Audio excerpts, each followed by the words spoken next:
Hello friends, मैं अमन राज आपका अपना चैनल गीता ऑनलाइन क्लासेस में वेलकम करता हूं। आज मैं आप लोगों को matter in our surrounding chapter का फाइनल क्वेश्चन आंसर जो होता है वो आप लोगों का जो लास्ट में क्वेश्चन आंसर होता है ना, उस क्वेश्चन आंसर को लेकर आया हुआ और उसका आज हम लोग डिस्कस करेंगे। पिछले क्लास में हम लोग देखे track your progress 1, track your progress 2 and track your progress 3 का हम लोग, जो कि इनसाइड बेस्ड क्वेश्चन होता है, मतलब चैप्टर के बीच में क्वेश्चन रहता है, उसका हम लोग सॉल्यूशन देख चुके हैं। और आज हम लोग फाइनल सॉल्यूशन मतलब चैप्टर का देखेंगे। तो वीडियो स्टार्ट करने से पहले आपसे रिक्वेस्ट है, अगर आप हमारे चैनल में नए हैं तो चैनल को सब्सक्राइब कर ले और साथ में नोटिफिकेशन बेल ऑन कर ले। और हाँ, वीडियो अच्छा लगे तो एक लाइक ज़रूर करें और ना अच्छा लगे तो डिसलाइक कर सकते हैं, पर लेकिन रीज़न ज़रूर बताइए कमेंट करके कि क्या प्रॉब्लम आई, क्या दिक्कतें आई या जो समझ में नहीं आया जो आप लोग डिसलाइक किए। ठीक है दोस्तों, तो चलिए वीडियो स्टार्ट करते हैं। तो आज हम लोग पढ़ रहे हैं मैटर इन आवर सराउंडिंग, जो कि क्लास 9 का साइंस केमिस्ट्री चैप्टर 1 है। ठीक है ना, केमिस्ट्री सब्जेक्ट का चैप्टर नंबर 1 का हम लोग डिस्कस करेंगे। तो सबसे पहले आप लोगों का क्या है, मल्टीप्लाई चॉइस क्वेश्चन, मतलब MCQ बेस्ड क्वेश्चन है आप लोगों का। ठीक है ना, चलिए देखते हैं। तो देखिए सबसे पहला क्वेश्चन क्या बोल रहा है, मेटर पोजेज, मतलब मेटर जो है वो क्या पोजेज करता है। ऑप्शन दिया हुआ है आपका, ऑप्शन नंबर ए है no mass but occupies space, दूसरा ऑप्शन है mass but occupies no space, तीसरा में है mass and occupies space and चौथा में है no mass and occupies no space. मतलब बोल रहा है ना कि पहला ऑप्शन में जैसे बोल रहा है matter possess no mass but occupies space, क्या ये सही है? नहीं सही है। दूसरा में क्या बोल रहा है, matter possess mass but occupies no space, मतलब मास पोजेज कर रहा है, ऑक्युपाइज स्पेस नहीं कर रहा है। ठीक है ना। तीसरा में है क्या, matter possess mass and occupies space. तो आप ये बताइए मेटर का डिफिनेशन क्या होता है। मेटर का डिफिनेशन क्या होता है, any things that occupies space and has some mass, मतलब उसको बोलते हैं मेटर। तो मेटर पोजेज क्या होगा, मास एंड ऑक्युपाइज स्पेस। तो ये जो पहला नंबर क्वेश्चन है क्या, मेटर पोजेज, जिसका आंसर हो जाएगा मास एंड ऑक्युपाइड स्पेस, इसका नंबर आंसर हो जाएगा सी नंबर। ठीक है ना, इसका आंसर होगा matter possess mass and occupied space. ठीक है दोस्तों, चलिए अब हम लोग नेक्स्ट क्वेश्चन देखते हैं। नेक्स्ट क्वेश्चन में क्या है, particles of a gas move, मतलब जो गैस का पार्टिकल्स है मूव करता है कैसे। तो ऑप्शन में दिया हुआ है अबाउट देयर मीन पोजीशन, मतलब अपने मीन पोजीशन से वो करता है move. About A vertical axis, वो वर्टिकल एक्सिस में मूव करता है। About A horizontal axis, horizontal axis में मूव करता है। In any direction. तो आप लोग बताइए, जैसे कि हम आपको पढ़ा चुके हैं चैप्टर, पूरा कंप्लीट चैप्टर आपको हम thoroughly step by line by line आपको हम पूरा चैप्टर को डिस्कस किए हैं और साथ में आप लोगों को अच्छे से पढ़ाए हैं, समझ में आया होगा। तो आप लोग इसका आंसर बताइए, क्या क्वेश्चन है, particles of a gas move, कैसे मूव करता है पार्टिकल्स। तो पार्टिकल्स क्या है, वो मीन पोजीशन में मूव करता है या वर्टिकल में या फिर हॉरिजॉन्टल एक्सिस में मूव करता है या फिर किसी डायरेक्शन में। तो इसका आंसर क्या होगा दोस्तों, तो आप लोग बताइए। तो इसका आंसर होगा particles of a gas move in any direction, मतलब जो गैस का पार्टिकल्स है वो क्या करता है, किसी भी डायरेक्शन में वो मूव करता है। ठीक है दोस्तों, चलिए अब क्वेश्चन नंबर 3 देखते हैं। क्वेश्चन नंबर 3 में क्या है, a property not possessed by water, मतलब वाटर में कौन सा प्रॉपर्टी पोजेज नहीं करता है।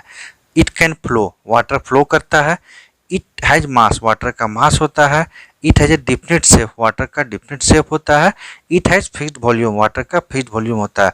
लेकिन क्वेश्चन में क्या बोल रहा है, ए प्रॉपर्टी नॉट पोजेज, मतलब वाटर कौन सा प्रॉपर्टी को पोजेज नहीं करता है। फ्लो, लिक्विड है तो फ्लो करेगा ही। मास, मास तो होगा ही, मेटर है तो।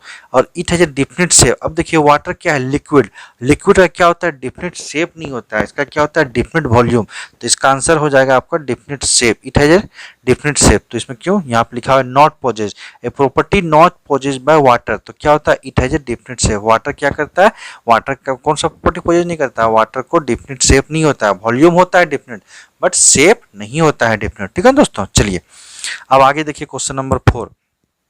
क्वेश्चन नंबर 4 में क्या है, one of the characteristics property of a gas is that, gas का एक प्रॉपर्टीज आपको बताना है इसमें से कुछ भी। क्या है, gases are not at all rigid, मतलब गैसेज जो है कि रिजिड नहीं होता है। ठीक है, gases are not compressible, gas जो है हम लोग उसको कंप्रेस नहीं कर सकते हैं। गैसेज है पार्टिकल्स इन फिक्स्ड पोजीशन, अब गैसेज का जो पार्टिकल्स है वो क्या होता है, फिक्स्ड पोजीशन में होता है। गैसेज है डेंसिटी, अब गैसेज का जो होता है हाई डेंसिटी होता है। तो आप लोग बताइए सर क्या होगा आंसर। अब देखिए इसमें क्वेश्चन क्या बोल रहा है, one of the characteristic properties of gas is that, मतलब एक प्रॉपर्टीज जो कि गैस का होता है। तो इसमें देखिए gases are not at all rigid, rigid होता है गैस, गैस रिजिड नहीं होता है। कौन रिजिड होता है, सॉलिड रिजिड होता है। क्यों, उसका जो इंटर पार्टिकुलर स्पेस होता है वो कम होता है एज कम्पेयर टू गैस, और गैस में क्या होता है, इंटर पार्टिकुलर स्पेस ज्यादा होता है, इस वजह से क्या होता है, ये रिजिड नहीं होता है। इसका आंसर हो जाएगा ए नंबर। तो 4 का आंसर क्या हो जाएगा, one of the characteristic properties of gas is that gases are not at all rigid. ठीक है दोस्तों, ये इसका आंसर हो गया। आप लोग इसको नोट डाउन कर लीजिए या फिर बुक में आप लोग टिक कर सकते हैं। आप लोगों को पता है आपका बुक का नाम क्या है, यूनिवर्सल साइंस। ठीक है ना, चलिए दोस्तों, आप लोग थंबनेल में भी अपना बुक का कवर देख लिए होंगे, और ये आप लोगों का बुक है। चलिए अब क्वेश्चन नंबर हम लोग 5 देखते हैं। क्वेश्चन नंबर 5 बोल रहा है conversation of a gas to liquid, मतलब जो है कन्वर्सेशन किसका, गैस से लिक्विड में, तो उसको हम लोग क्या बोलते हैं, कंडेंसेशन बोलते हैं या सब्लिमेशन बोलते हैं या फिर वेपोराइजेशन बोलते हैं या फिर सॉल्टिफिकेशन बोलते हैं। तो बताइए आप लोग इसको क्या बोलते हैं। क्वेश्चन बोल रहा है गैस को लिक्विड में कन्वर्सेशन करते हैं तो उस प्रोसेस को हम लोग क्या बोलते हैं, बताइए। देखिए कंडेंसेशन क्या होता है, कंडेंसेशन मतलब होता है वेपर को या फिर गैस को हम लोग उसको ठंडा करके लिक्विड में कन्वर्ट करना। सब्लिमेशन क्या होता है, डायरेक्ट सॉलिड से किस में कन्वर्ट होगा, गैस में होगा। वेपराइजेशन क्या होता है, लिक्विड से वेपर में कन्वर्ट होगा। और सॉलिडिफिकेशन क्या होता है, लिक्विड से सॉलिड में कन्वर्ट होगा। तो लेकिन क्वेश्चन क्या बोल रहा है आप लोगों का, क्वेश्चन बोल रहा है conversation of gas to liquid is called, क्या होगा, कंडेंसेशन होगा। कंडेंसेशन में क्या होता है, लिक्विड जो है किस में ठंडा होगा, किस में कन्वर्ट होता है, गैस में, सॉरी गैस किस में ठंडा होकर कन्वर्ट होता है, लिक्विड में। जिसका आंसर हो जाएगा कंडेंसेशन। ठीक है दोस्तों, चलिए क्वेश्चन नंबर 6 देखते हैं। क्वेश्चन नंबर 6 में बोल रहा है three liquids A B and C have boiling points of 90 degree Celsius, 54 degree Celsius and 40 degree Celsius respectively. मतलब ए का टेम्परेचर जो है बॉइलिंग पॉइंट कितना है, 90 है, बी का है 54 एंड सी का है 40 respectively. Which of this will evaporate quickly. हाँ, ये क्वेश्चन का आंसर आप लोग बताइए। आप लोग तो पढ़े हैं, बुक को तो हम बताए हैं, बुक में आप लोगों को ये बताएं। तो इसमें क्वेश्चन बोल रहा है कि 3 लिक्विड दिया हुआ है, कौन सा, ए बी और सी।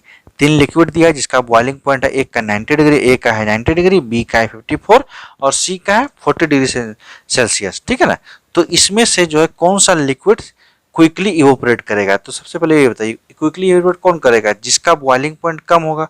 बॉइलिंग पॉइंट कम होगा तो वही क्विकली इवोपरेट करेगा। तो इसमें बॉइलिंग पॉइंट किसका कम है, लिक्विड सी का बॉइलिंग पॉइंट कितना है, 40। इस तीनों में से 40 कम है, तो इसलिए इसका आंसर हो जाएगा 40।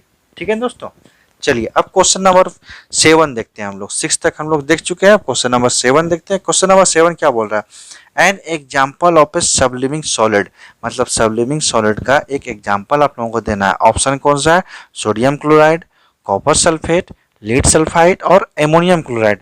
ये 4 ऑप्शन दिया हुआ है जिसमें से आप लोगों को एक एग्जाम्पल निकालना है, किसका, सबलिमिंग सॉलिड का। ठीक है दोस्तों,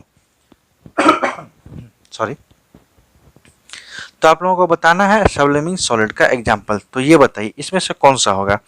एमोनियम क्लोराइड जो है वो क्या होता है, सबलिमिंग सॉलिड होता है। अब सबलिमिंग सॉलिड क्या होता है, सबलिमिंग सॉलिड मतलब होता है एक ऐसा सॉलिड जिसको हम लोग हीट देंगे तो हीट देने से वो लिक्विड में ना कन्वर्ट होकर डायरेक्ट किस में कन्वर्ट होगा, वो डायरेक्ट सॉलिड गैस में कन्वर्ट होगा। मतलब सॉलिड डायरेक्ट किस में कन्वर्ट हो जाएगा, गैस में, विदाउट चेंज इन लिक्विड। मतलब वो बिना लिक्विड में गए डायरेक्ट किस में कन्वर्ट हो जाएगा, गैस में। कब, जब उसमें हीट देंगे। तो इसका एग्जांपल हो जाएगा सबलिमिंग सॉलिड का कौन सा, एमोनियम क्लोराइड।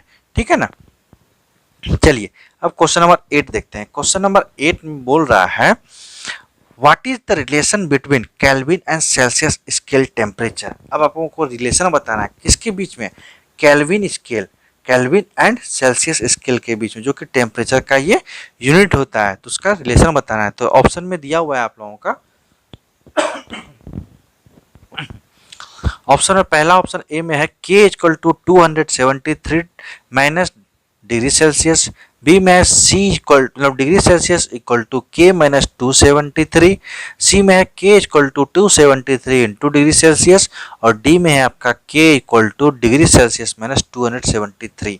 यहाँ पे K केल्विन को डिनोट करता है और डिग्री सेल्सियस को डिनोट करता है। ठीक है दोस्तों, तो चलिए इसका आप लोग आंसर बताइए क्या है रिलेशन किसके बीच में, केल्विन और सेल्सियस स्केल के बीच में क्या रिलेशन होता है। आप लोगों को हम बताए हैं, क्या बताए हैं बताइए, याद नहीं है कि भूल गए आप लोग, बोलिए। K इक्वल टू क्या होता है, C प्लस 273, जब K इक्वल टू, ये देखिए K इक्वल टू होता है C प्लस 273, C मतलब डिग्री सेल्सियस। अब इसको हम इधर इसको यहाँ पे रहने देते हैं, इसको इधर करते हैं तो क्या हो जाएगा, K minus 273 equal to degree Celsius होगा ना। तो ये ऑप्शन देखिए कहाँ पे मिल रहा है, ये ऑप्शन देखिए बी में मिल रहा है, C equal to K minus 273। तो ये इसका आंसर हो जाएगा क्या, what is the relation between Kelvin and Celsius scale temperature. तो इसका हो जाएगा degree Celsius equal to K minus 273। ठीक है ना। चलिए अब हम लोग देखते हैं क्वेश्चन नंबर 9। क्वेश्चन नंबर 9 में बोल रहा है the freezing point of pure water is, मतलब प्योर वाटर का फ्रीजिंग पॉइंट क्या होगा, 100 डिग्री सेल्सियस होगा, 0 डिग्री सेल्सियस होगा, या 5 डिग्री सेल्सियस होगा, या फिर लास्ट डी ऑप्शन में 78.3 डिग्री सेल्सियस। तो ये तो नहीं होगा, फिक्स है। ये होगा, ये भी नहीं होगा।